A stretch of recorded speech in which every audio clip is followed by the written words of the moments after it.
Hello students, मैंने अपने पिछले वीडियो में आपको उदारवादी युग के विषय में बताया था। आज हम लेंगे उग्रवादी युग।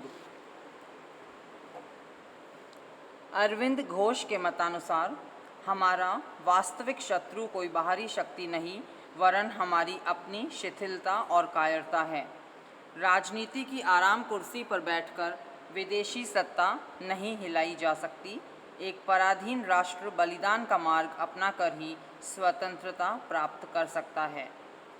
Doctor A.R. देसाई के अनुसार भारत में उग्रवाद के उदय का प्रमुख कारण शिक्षित भारतीयों में बेरोजगारी से उत्पन्न राजनीतिक असंतोष था। सर हेनरी कॉटन के मतानुसार उग्रवादी भारत में सब प्रकार से मुक्त और स्वतंत्र राष्ट्रीय शासन प्रणाली की स्थापना करना चाहते थे। जवाहरलाल नेहरू के अनुसार उग्र राष्ट्रवाद सामाजिक रूप से निश्चित ही प्रतिक्रियावादी था। लाला लाजपत राय के अनुसार हम अपने मुख सरकारी भवनों से हटाकर साधारण जनों की कुटियों की तरफ ले जाना चाहते हैं। इसके लिए बहिष्कार आंदोलन जरूरी है। पहले ले रहे हम परिचय। 1906 से 1919 ये काल उग्रवादियों का काल माना जाता है।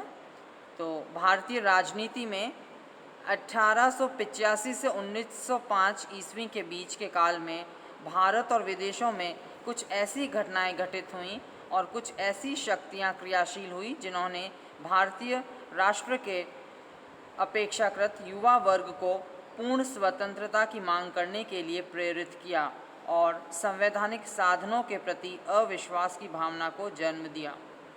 पूर्ण स्वतंत्रता की मांग और उसकी प्राप्ति हेतु जन आंदोलन के मार्ग को अपनाने वाले इस धारा को ही उग्र राष्ट्रीयता या उग्र राष्ट्रवाद के नाम से जाना जाता है। अब हम लेंगे उग्रवाद के उदय के कारण। तो पहला कारण है उदारवादियों की मांगों की उपेक्षा। ब्रिटिश सरकार ने उदारवादियों की मांगों पर कोई ध्यान नहीं दिया, जिससे भारतीयों नवयुवकों में तीव्र असंतोष था। अतः वे उदारवादियों को भिक्षावृत्ति की नीति की आलोचना करने लगे। उन्होंने अनुभव किया कि अपनी मांगें मनवाने के लिए अनुनय विनय की नीति का परित्याग कर संघर्ष का मार्ग अपनाना चाहिए। दूसरा, धार्मिक सुधार आंदोलन। बाल गंगाधर तिलक, विपिन चंद्र पाल, लाला लाजपत राय आदि धार्मिक सुधार आंदोलनों से बड़े प्रभावित थे। तिलक ने भारत की स्वाधीनता के लिए हिंदू उत्सवों और हिंदू संगठनों पर बल दिया। उन्होंने गणपति उत्सव तथा शिवाजी उत्सव के माध्यम से भारतवासियों में राष्ट्रीय भावना जागृत की।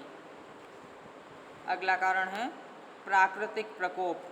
1896-97 में दक्षिण भारत में भयंकर अकाल पड़ा तथा प्लेग की बीमारी फैल गई, परंतु ब्रिटिश सरकार ने अकाल तथा प्लेग से पीड़ित लोगों के कष्टों को दूर करने का प्रयास नहीं किया। तिलक ने पूना के प्लेग कमिश्नर रैंड के क्रूर व्यवहार की कटु आलोचना की और इस पर दामोदर हरी चापेकर नामक नवयुवक ने रैंड और उसके सहायक की हत्या कर दी। इस पर ब्रिटिश सरकार ने चापेकर को मृत्यु दंड दिया तथा तिलक को 18 महीनों के कठोर कारावास की सजा दी। अगला कारण है भारत का आर्थिक शोषण। अंग्रेज़ों की आर्थिक नीति के कारण भारत के उद्योग धंधे नष्ट हो गए तथा लाखों लोग बेरोजगार हो गए। भारत में कपड़ों पर 7.5 उत्पादन शुल्क लगा दिया गया। इससे भारत का वस्त्र व्यवसाय चौपट हो गया। लगान के अत्यधिक बोझ के कारण किसानों की दशा दयनीय हो गई और भारत से अतुल धन संपत्ति इंग्लैंड पहुंचाई गई, जिससे भारत में गरीबी तथा भुखमरी फैल गई। अगला कारण है विदेशी घटनाओं का प्रभाव। 1896 में एबिसीनिया ने इटली को पराजित कर दिया। इसी प्रकार 1904-05 में जापान ने रूस को पराजित कर दिया। इससे भारतवासियों में ये विश्वास दृढ़ होने लगा कि पश्चिमी राष्ट्र इतने शक्तिशाली नहीं हैं जितने प्रतीत होते हैं। उन्हें ये प्रेरणा भी मिली कि त्याग और बलिदान के बल पर भारत को भी अंग्रेज़ों की पराधीनता से मुक्त कराया जा सकता है। अगला कारण है लॉर्ड कर्जन की प्रतिक्रियावादी नीति। लॉर्ड कर्जन एक साम्राज्यवादी व्यक्ति था। उसके द्वारा पारित किए गए कलकत्ता कॉरपोरेशन अधिनियम, विश्वविद्यालय अधिनियम, बंगाल विभाजन आदि कार्यों से भारतवासियों में तीव्र आक्रोश था। उसने भारतीयों को उच्च पदों पर नियुक्त नहीं किया। उसने 1904-05 में कलकत्ता विश्वविद्यालय के दीक्षांत भाषण में भारतीय सभ्यता एवं संस्कृति पर कीचड़ उछाला तथा पाश्चात्य संस्कृति को श्रेष्ठ बताया। अतः भारतवासियों में तीव्र आक्रोश था। उग्रवाद का उदय के ही कारणों में अगला कारण है बंगाल का विभाजन। 1905 में लॉर्ड कर्जन ने बंगाल का विभाजन कर दिया, जिससे भारतवासियों में तीव्र आक्रोश उत्पन्न हुआ। बंगाल विभाजन के फलस्वरूप समस्त बंगाल में विरोध सभाएं आयोजित की गईं और विदेशी वस्तुओं की होली जलाई गई तथा संपूर्ण भारत में बहिष्कार तथा स्वदेशी आंदोलन प्रबल हो गए। अगला कारण है बाल पाल लाल का नेतृत्व। बाल गंगाधर तिलक, विपिन चंद्र पाल, लाला लाजपत राय उग्रवाद के प्रबल समर्थक थे। उन्होंने उदारवादियों की अनुनय विनय की नीति की कटु आलोचना की, जन आंदोलनों का समर्थन किया। उन्होंने अपने लेखों और भाषणों से भारतवासियों में राष्ट्रवाद का प्रसार किया। तो ये थे उग्रवाद के उदय के कारण। अब हम लेंगे उदारवादियों एवं उग्रवादियों में अंतर। 1885 से 1905 तक राष्ट्रीय आंदोलन की बागडोर सुरेंद्र नाथ बनर्जी, दादा भाई नारोजी, फिरोज शाह मेहता, गोपाल कृष्ण गोखले आदि नेताओं के हाथ में रही और ये लोग उदारवादी कहलाते थे।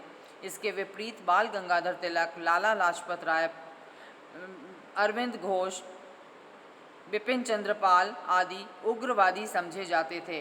दोनों के बीच अनेक सैद्धांतिक मतभेद थे, जिनका विवरण इस प्रकार से है। पहला, ब्रिटिश सम्राट और जाति के विषय में अंतर। उदारवादियों की ब्रिटिश सम्राट और ब्रिटिश जाति, उनकी नीति एवं ब्रिटिश शासन के प्रति अडिग आस्था थी। वे भारतीय समस्याओं के लिए ब्रिटिश नौकरशाही को उत्तरदायी ठहराते थे।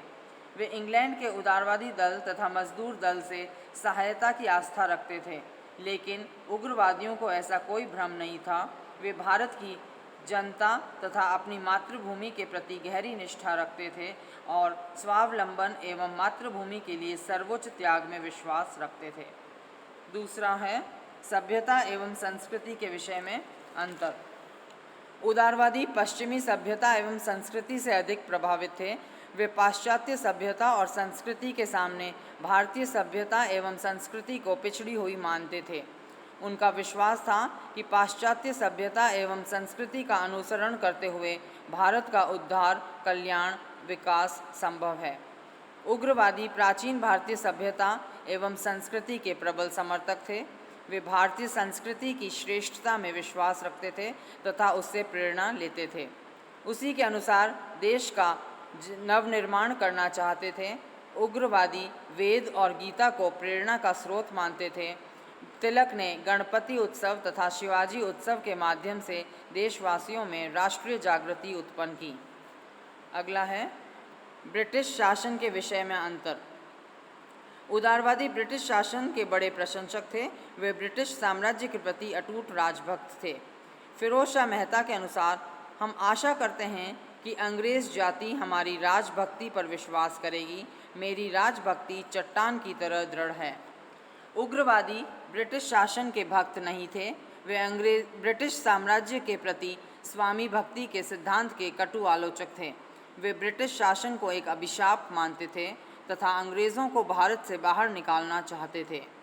वे राष्ट्रीय स्वाभिमान तथा आत्मविश्वास को ही स्वतंत्रता का आधार मानते थे। उग्रवादी ब्रिटिश शासन की खुलकर आलोचना भी करते थे। नेक्स्ट है ब्रिटिश जाति के चरित्र के विषय में अंतर। उदारवादियों को अंग्रेज़ों की न्यायप्रियता एवं ईमानदारी में पूर्ण विश्वास था। उनकी मान्यता थी कि यदि ब्रिटिश संसद तथा जनता को भारतीयों की मांगों की न्यायोचितता के बारे में आश्वस्त कर दिया जाए तो भारतीय आकांक्षाओं की पूर्ति की जा सकती है। इसके विपरीत उग्रवादियों को अंग्रेज़ों की न्यायप्रियता तथा ईमानदारी में तनिक भी विश्वास नहीं था। उनकी धारणा थी कि ब्रिटिश लोग भारत में उनके उद्धार के लिए नहीं बल्कि अपने साम्राज्य के हितों की पूर्ति के लिए आए थे। उनका शासन छल कपट विश्वासघात आदि पर आधारित था। नेक्स्ट है भारत और ब्रिटेन के मध्य संबंधों के विषय में अंतर।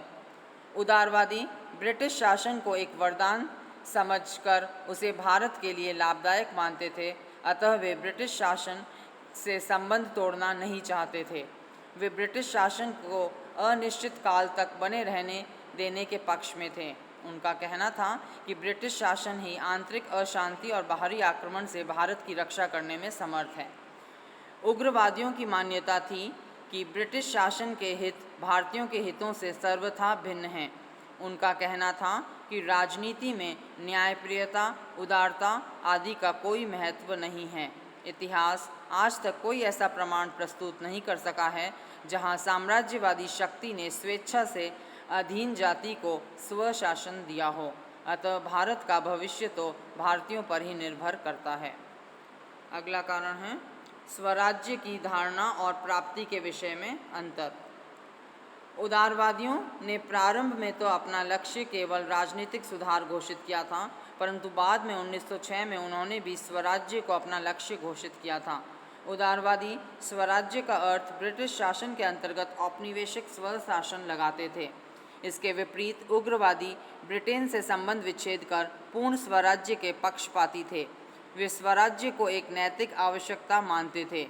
वे ब्रिटिश साम्राज्य के प्रति कोई वफादारी न रखते हुए ब्रिटेन से पूर्णतया संबंध विच्छेद करने के पक्ष में थे। नेक्स्ट है साधनों के विषय में अंतर। उदारवादी प्रस्तावों, प्रार्थना पत्रों, शिष्टमंडलों आदि संवैधानिक तरीकों से ही अपनी मांगें पूरी करवाना चाहते थे। वे उग्र और हिंसात्मक तरीकों से घृणा करते थे। वे ऐसा कोई कार्य नहीं करना चाहते थे जिसमें शक्ति प्रदर्शन हो या अपराध की प्रवृत्ति को बढ़ावा मिले। वे अपील, दलील, वकील के नारे लगाते थे। उग्रवादियों को प्रार्थना पत्रों, स्मृति पत्रों और प्रतिनिधि मंडलों की नीति में तनिक भी विश्वास नहीं था। उग्रवादियों को अंग्रेज़ों की न्यायप्रियता तथा ईमानदारी में भी विश्वास नहीं था। वे ब्रिटिश शासन को सुधारने की बजाय उसका अंत करना चाहते थे। वे अपनी मांगों को मनवाने के लिए बहिष्कार, स्वदेशी आंदोलन और राष्ट्रीय शिक्षा के कार्यक्रमों पर बल देते थे। नेक्स्ट है विचारों में अंतर।